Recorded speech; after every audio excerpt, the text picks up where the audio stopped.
ઉમરા પોલીસનું નો drugs in city અભિયાન. ઉમરા વિસ્તારમાં ગાંજાના સોદાગર ઉમેશ યાદવની ધરપકડ. સુરત શહેરમાં નશાના કારોબારને જડમૂળથી ઉખેડી ફેંકવા માટે પોલીસ કમિશનરના આદેશથી no drugs in Surat city અભિયાનને વધુ વેગવંતુ બનાવવામાં આવ્યું છે.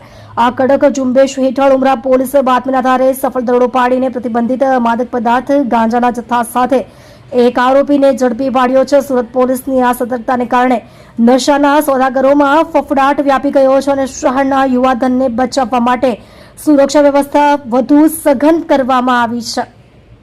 સેટેલાઇટના મેદાનમાં પોલીસનો સપાટો. ઉમરા પોલીસની ટીમને ચોક્કસ માહિતી મળી હતી કે સેટેલાઇટ વિસ્તારમાં આવેલા એક ખુલ્લા મેદાનમાં માદક પદાર્થોનું વેચાણ થઈ રહ્યું છે. આ બાતમીના આધારે પોલીસે તાત્કાલિક દરોડો પાડીને સ્થળ પરથી આદિત્ય ઉમેશ યાદવ નામના શખ્સને રંગે હાથ ઝડપી લીધો હતો. પોલીસની પ્રાથમિક તપાસમાં બહાર આવ્યું છે કે આ શખ્સ આસપાસના વિસ્તારોમાં છૂટક ગાંજાનું વેચાણ કરતો હતો. આરોપી પાસેથી કુલ 246 ગ્રામ પ્રતિબંધિત ગાંજો જપ્ત કરવામાં આવ્યો છે, જેની બજાર કિંમત અને અન્ય મત્તા મળીને કુલ 12,300 રૂપિયાનો મુદ્દામાલ કબજે લેવામાં આવ્યો છે.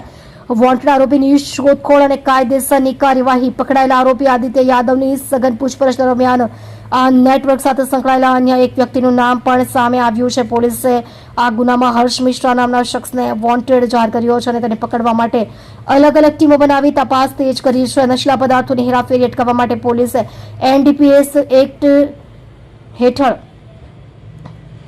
ગુનો નોંધીને આગળની તપાસ હાથ ધરી છે. આ માદક પદાર્થ ક્યાંથી લાવવામાં આવ્યો હતો અને સુરતમાં અન્ય કોને સપ્લાય કરવાનો હતો તે દિશામાં પણ પોલીસે ઝીણવટભરી તપાસ કરી રહી છે. તમે જોઈ રહ્યા છો DNY ન્યૂઝ ચેનલ રમન કૌરની સાથે.